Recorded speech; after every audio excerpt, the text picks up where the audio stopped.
इस फिल्म को देखकर कुत्ते जो है ना वो पक्का फिल्म मेकर्स पर केस करेंगे कि फिल्म का नाम इन्होंने सबसे ईमानदार प्राणी पर रखा और फिल्म में कुत्ते जैसी हरकत कोई कर ही नहीं रहा था। यानी हर कैरेक्टर एक दूसरे की पीठ में छुरा घोंपे जा रहा था।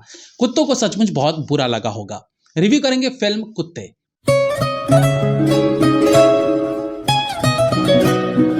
मैंने ट्रेलर रिव्यू में ही कहा था कि कहने को फिल्म का डायरेक्शन बेटे आसमान भारद्वाज ने किया है, लेकिन फिल्म का एग्जीक्यूशन, थॉट, सिनेमेटोग्राफी सब कुछ विशाल भारद्वाज की पुरानी सभी फिल्मों जैसा लग रहा है।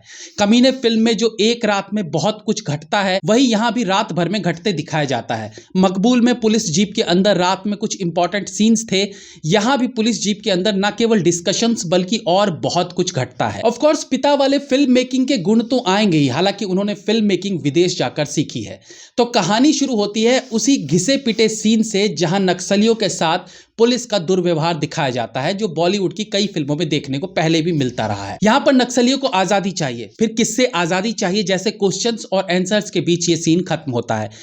एक तरह से ये सीन जरूरी था क्योंकि यही सीन आगे जाके कहानी के क्लाइमैक्स से जुड़ती है। तो फिल्म है गैंगस्टर पुलिस, उससे ऊपर की पुलिस और कुछ क्रिमिनल्स द्वारा एक पैसों के वैन को लूटने के ऊपर।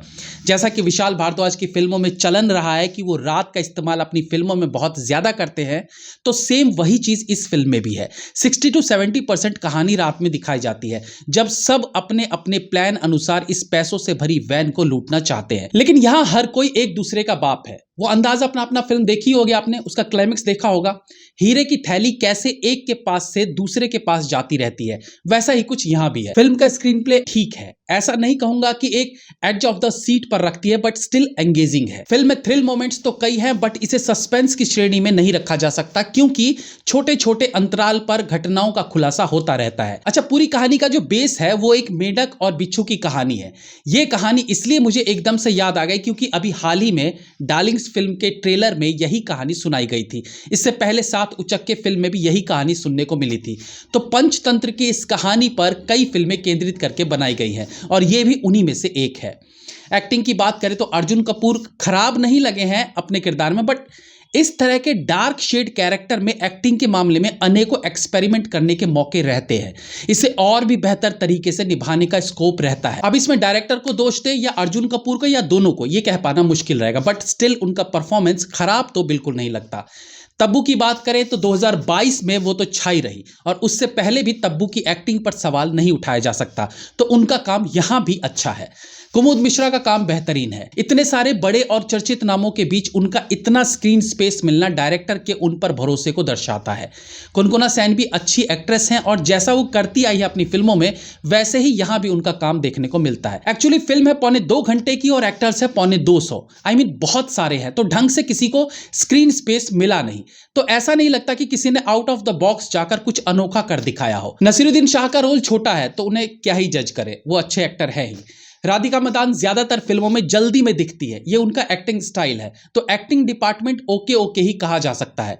अनुराग कश्यप ने फिल्म क्यों किया ये उन्हीं से पूछा जाए। सिर्फ अपनी गर्दन कटवाने के लिए फिल्म करना और ऊपर से उनके सीन को 2 मिनट के ट्रेलर में भी जगह देना समझते परे है।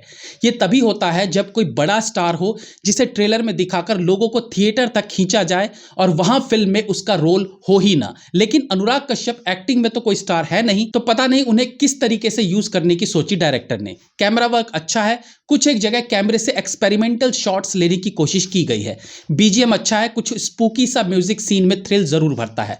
कुनकुना सेन का पहला सीन जहां वो फटे कपड़ों में जेल में बैठी है, उस सीन पर लंबे समय तक कैमरा रहा है, तो मेकअप की कुछ खामियां दिख जाती है उसमें। जितना उनका स्किन दिखाई दे रहा था फटे हाल कपड़ों में, उस जगह को अलग से काला करके जो जख्म दिखाने की कोशिश की गई है वो फेक लग रहा था, क्योंकि कई जगह उन काले धब्बों के बाद की गोरी स्किन दिख रही थी। थोड़ी गहरी नजर रखनी पड़ेगी आपको सीन के ऊपर, तो आप भी समझ जाएंगे।